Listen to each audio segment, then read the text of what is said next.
আমরা এখন ফটিকছড়ির একেবারে গ্রাম অঞ্চলে ঢুকে পড়েছি। রাস্তার অবস্থা অনেক খারাপ, ঠিকভাবে হাঁটতে পারতে আছি না। সামনে আমাদের সুলাইমান আলী রজবী আছে, পিছে এনায়েতুল্লাহ আল কাদেরি আছে এবং আমাদের আরো অনেক সঙ্গী সাথীরা আছে।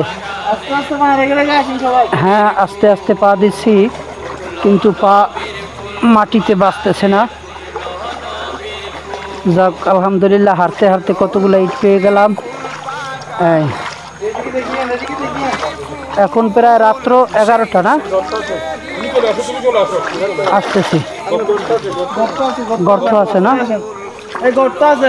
যাক, গর্ত আমি দেখে দেখে আসতেছি।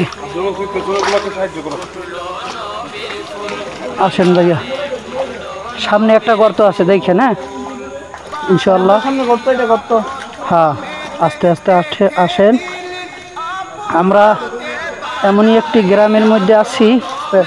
ইতিপূর্বে এই গ্রামে আরো আছে আরো। যাক, মাশাআল্লাহ, আলহামদুলিল্লাহ। আল্লাহ সকলের খেদমত কবুল করুক। আমরা বিপদগামী রাস্তা পাস করছি, ইনশাআল্লাহ সামনের দিকে হাঁটতেছি। হয়তোবা এর এলাকাটা ঘুরতে ঘুরতে রাত্র প্রায় আরও একটা বাঁচতে পারে, ইনশাআল্লাহ দোয়া করবেন।